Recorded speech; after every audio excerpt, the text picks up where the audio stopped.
आज फिर से एक बहुत ही 3-4 कंफर्मेशन के साथ एक स्ट्रेटेजी लेके आया हूं। सीधा इंडिकेटर सेक्शन में चलेंगे और यहां पर आप लिखेंगे आरएसआई मोमेंटम।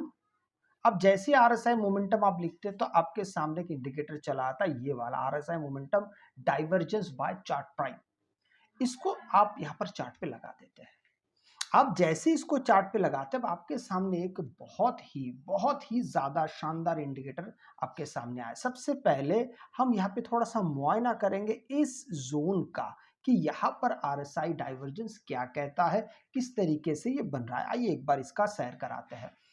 यहां पर आप जैसे आते हैं तो आपको यहाँ पे मार्केट आरएसआई का डाइवर्जेंस जहां पे क्रिएट होता है, वो आपको मार्केट में ये जो इंडिकेटर हमने लगाया हुआ है वो आपको बना के दिखाता है कि मार्केट कहां से डाइवर्जेंस ले रहा है, किन किन जगह पे। अच्छा, डाइवर्जेंस क्या होता है मैं आपको एक थोड़ा सा बता देता हूं। डाइवर्जेंस हम उस चीज को कहते हैं कि जहां पे मार्केट आपको चढ़ता हुआ तो दिखता है।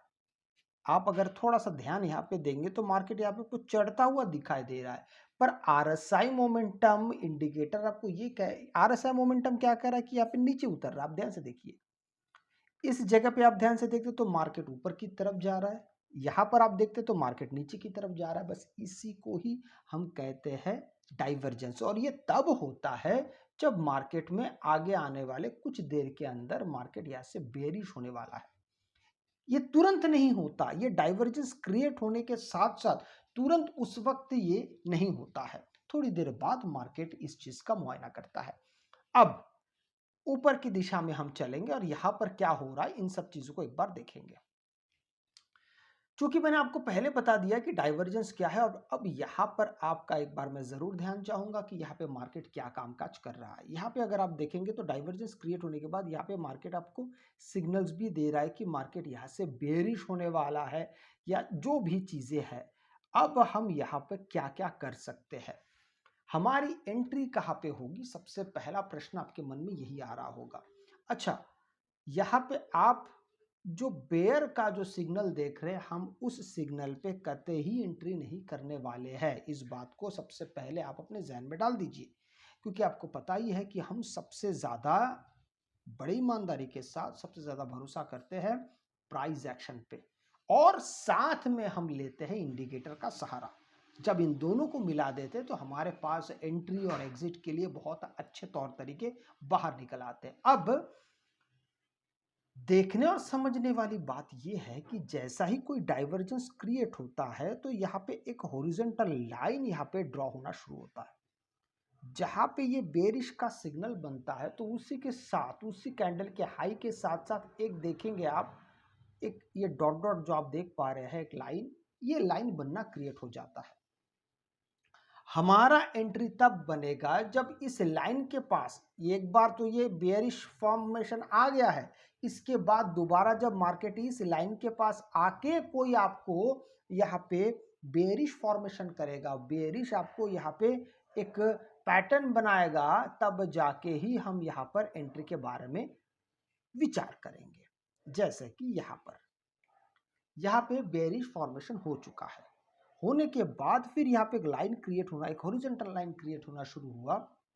मार्केट इसके पास जाता है और फिर यहाँ पे एक कैंडल बनता है। अब ध्यान से अगर देखेंगे फिर उसके नीचे फिर और एक कैंडल बनता है। बस यही हमारे लिए एक बेयरिश फॉर्मेशन है।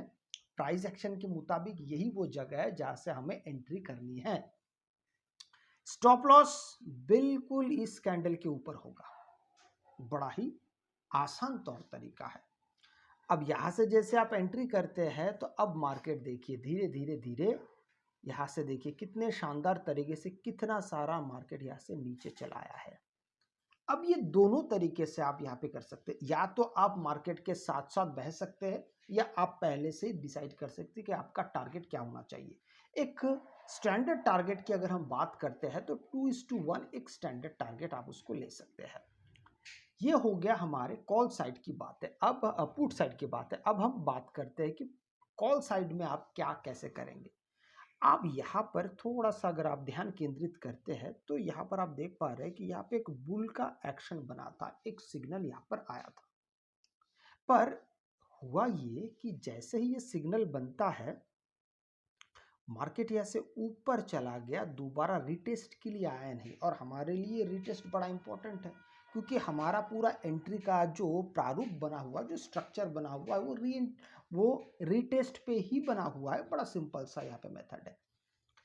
एक चीज इस इंडिकेटर में अच्छा होता है कि ये जो लाइन यहाँ पे क्रिएट हो जाता है, वो आगे चल के एक सपोर्ट का काम करता है कि मार्केट दोबारा अगर उस लाइन के पास आता है और उसके बाद ऐसा कोई प्राइस एक्शन इस सपोर्ट के पास अगर बनता है, तो फिर हम वहां पे दोबारा री एंट्री कर सकते हैं। अब थोड़ी देर बाद अगर आप देखते देखते मार्केट यहाँ से काफी समय बीत जाता है, मार्केट ऊपर घूमता है, नीचे घूमता है, और फिर थोड़ी देर बाद मार्केट इस जगह पे आता है, फिर से दोबारा उसी जगह पे आता है। अब जैसे उसी जगह पे आता है, ये लाइन तो पहले से चला आ रहा है और ये आपको क्रिएट करने की आवश्यकता नहीं है, आपको हॉरिजॉन्टल लाइन बनाने की जरूरत नहीं। ये इंडिकेटर बाय डिफॉल्ट आपको बनाते हुए, दिखाते हुए चलता है। तो यहां से जब गुजर रहा है, अब ये मान के चलिए कि अगर यहां पे कोई डाइवर्जेंस क्रिएट नहीं भी हुआ होगा, तो भी यहाँ पे जैसी मार्केट यहाँ पे पहुंचता है, तो ये जो सपोर्ट है, ये सपोर्ट तो आपको बहुत पहले से ही दिखाया जा रहा था। बस इसी के पास जैसे ही कोई एक यहाँ पे बुलिश फॉर्मेट बनता है, आपकी एंट्री यहाँ पे हो जाएगी। अब बुलिश फॉर्मेट कहाँ बना, आप अगर ध्यान से देखते हैं तो एक ग्रीन कैंडल सबसे पहले यहाँ बना, ये वाला, और उसके ऊपर और एक कैंडल यहाँ पे ब्रेकआउट दिया। बस इसी कैंडल का जो लो है, वो आपके लिए काम करेगा स्टॉप लॉस का, और यही से आपकी री एंट्री हो जाएगी, माफ कीजिएगा, आपकी यहाँ पे एंट्री होगी। और अब आप यहाँ पर अपने मुताबिक, क्या आपको यहाँ पे प्रॉफिट कितना चाहिए होगा, उस हिसाब से आप यहाँ पे वेट कर सकते हैं। इन सब इंडिकेटर्स में, खासकर इस इंडिकेटर में एक अ, अच्छा, अगर इस इंडिकेटर के बारे में थोड़ा सा और चर्चा करें, तो आप इसके सेटिंग्स में जाके यहाँ पर जो 5, माफ कीजिएगा, यहाँ पे 14 बाय डिफॉल्ट होता है। आप इस 14 को आप अपने हिसाब से 5 कर सकते, 6 कर सकते, 10 कर सकते हैं, 15 कर सकते। आप इसको जैसा रखेंगे, आपको फ्रीक्वेंटली उतने सिग्नल्स आपको मिलते हुए जाएंगे। ये आपके ऊपर निर्भर करता है कि आप इसको कैसे देखते हैं। अच्छा, इसी के साथ अगर आप चाहेंगे कि इसके साथ आपको कोई दूसरे इंडिकेटर्स का भी इस्तेमाल करना है, आप बिल्कुल पूरी तरीके से फ्री है। लेकिन आरएसआई मोमेंटम डाइवर्जेंस जो हम देखते हैं, इसके साथ एक बेहतरीन और एक यहाँ पे इंडिकेटर इस्तेमाल किया जा सकता है। अगर आपको लगता है कि ये किया जाना चाहिए, तो वो सिंपल एक जो आता है आरएसआई डाइवर्जेंस इंडिकेटर, आप उसका भी इस्तेमाल इसके साथ साथ कर सकते हैं। हालांकि दोनों के कामकाज के तौर तरीके में काफी आपको थोड़ा सा पृथकता दिखेगा, बहुत आपका वहां पर अंतर आपको मिलेगा।